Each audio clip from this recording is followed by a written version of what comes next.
poster read, "Happiness, sold in glass jars, call today," and underneath the text was a phone number. I was walking home from a long, exhausting day of work when I caught a glimpse of the paper stapled on an old telephone pole. I took a picture of it, thinking it was amusing. I was going to show my wife once I got to our apartment, but I was caught up with chores and forgot about it. Dinner, dishes, laundry, packing a snack for our daughter, putting her to bed, then putting her toys away that she'd left out in the living room. Every night, it was the exact same routine. The next day, I awoke sleeping back to back with my wife. I always had to get up earlier than she did for my job, so I quietly got ready for the day and headed out the door. At work, I was updating the company's latest expense report. Most days were similar to this one. They were basically paying me to stare at a computer for 9 hours a day and input a couple numbers into a spreadsheet. I finished my work very quickly, so I decided to head out of the office early. It also helped that it was a Friday, and a lot of people leave early at the end of the week. On my walk back, I was thinking of what my life had become. I did this often. I always dreamed of traveling when I was younger.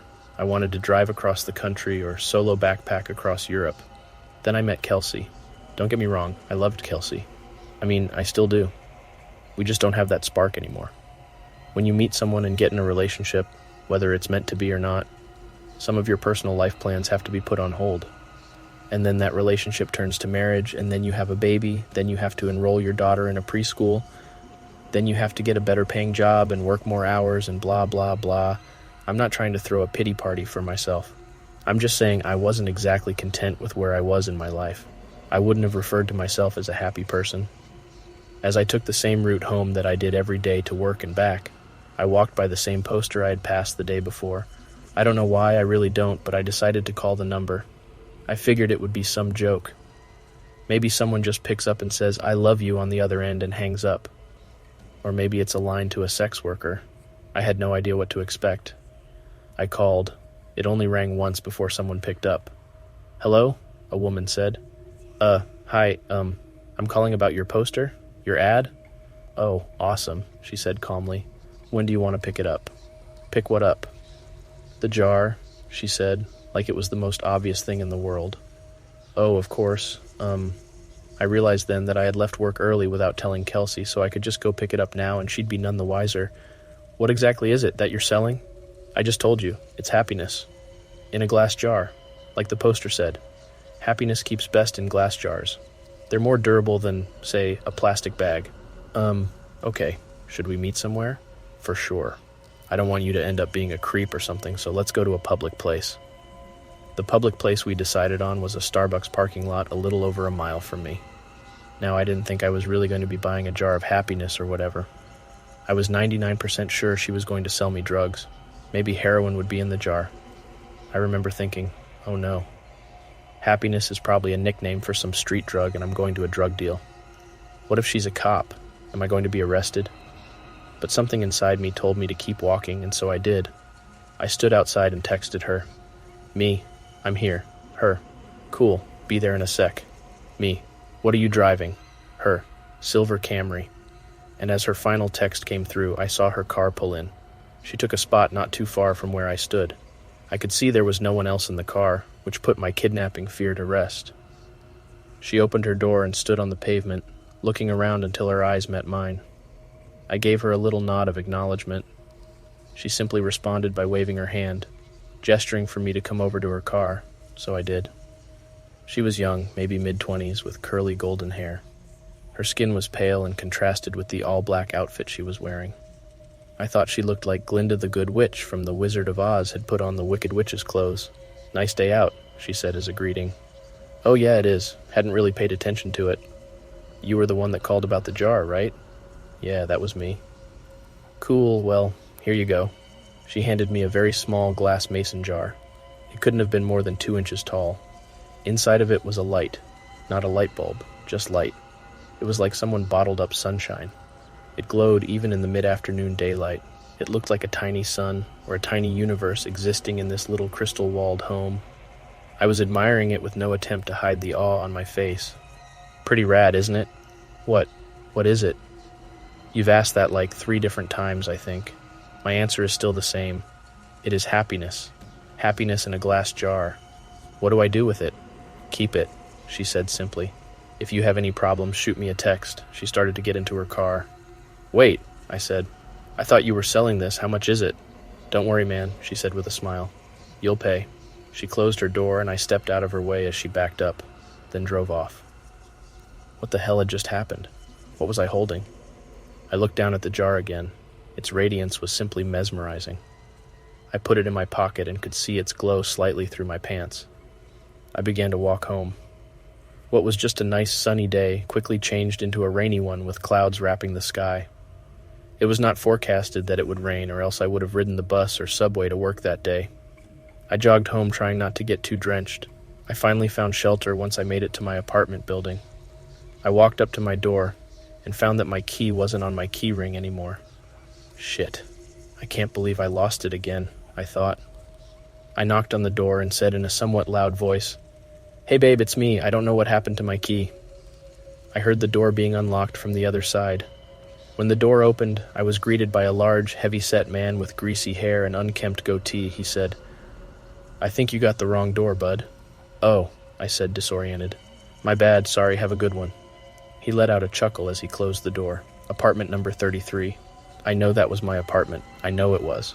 I'd been in apartment 33 for 5 years now, but that was not my apartment. From what I could see inside, all the furniture was different. It was painted a different color. It was all wrong. I felt like I'd hit my head and was drugged. In that moment, nothing made sense. I pulled out my phone to call Kelsey so she could calm me down and tell me I just got confused for a second. But her contact wasn't in my phone. In fact, nothing was in my phone.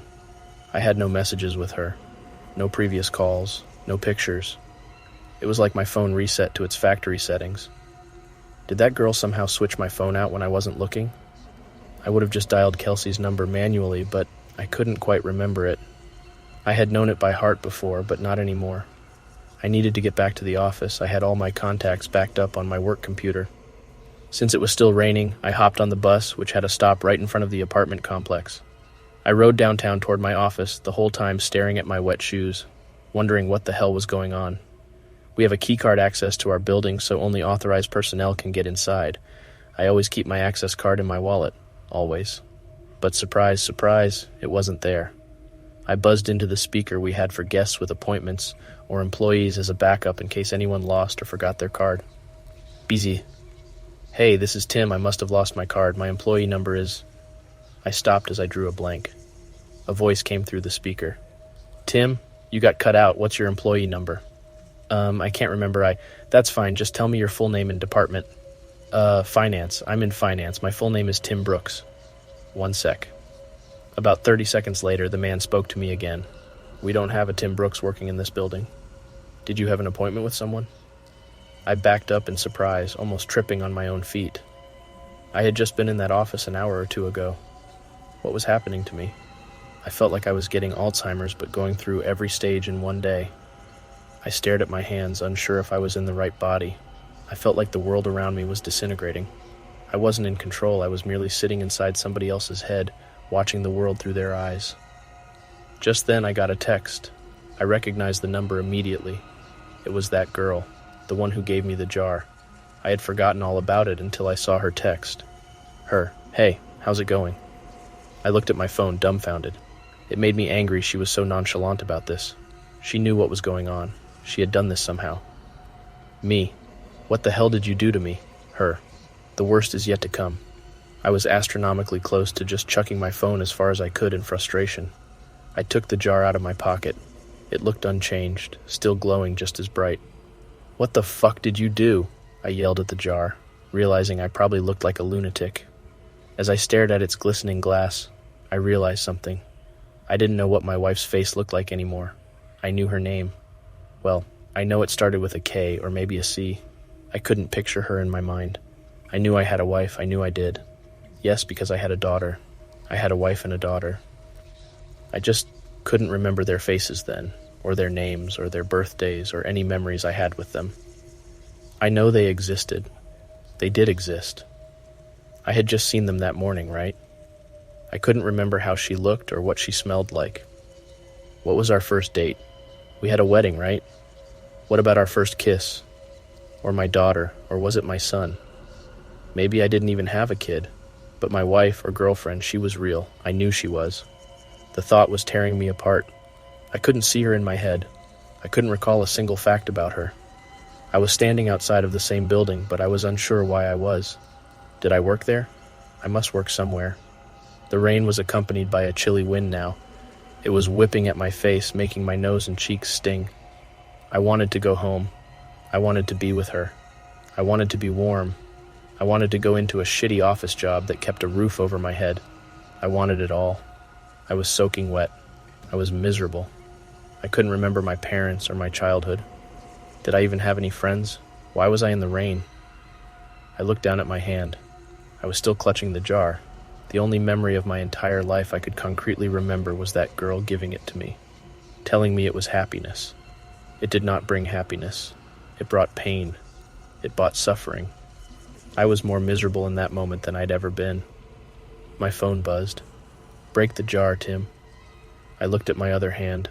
With the setting sun and the rainy sky, I swear the jar glowed brighter than any streetlight near me. I didn't break it because I was following her instruction. I broke it because I was angry. I broke it because I was upset. I needed a release. I raised my arm above my head and brought it down with one swift motion, shattering the jar on the concrete beneath my feet. That dark, chilly air accompanying the rain spread away like it was the shock wave of a bomb going off, and I was at the epicenter. I saw the warm, yellow light from inside the jar spread rapidly across the ground and ascend into the sky. It was as if I was watching the beginnings of the universe being created, like God had just snapped his fingers and said, "Let there be light." I was engulfed in it. I could no longer see street or rain or anything dark. I felt like I was plummeting into a star going faster than the speed of light. It felt like sitting in front of a fire on a cold winter's night, but that warmth was covering every inch by body. And then I blinked. Immediately, I could feel the sheets beneath me, and my back barely touching my wife's.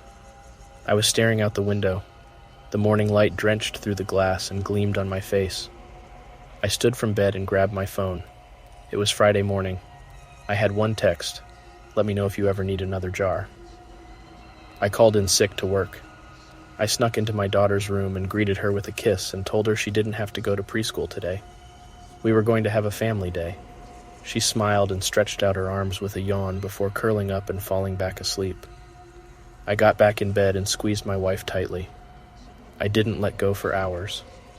Our daughter came into our room and woke us up eventually. She was jumping on the bed and shouting for us to wake up. Yesterday I may have found that annoying. Yesterday I may have found a lot of things annoying or monotonous or dull, but not today. Today I pulled her under the covers in between me and Kelsey. Today was going to be a good day. Today I was happy.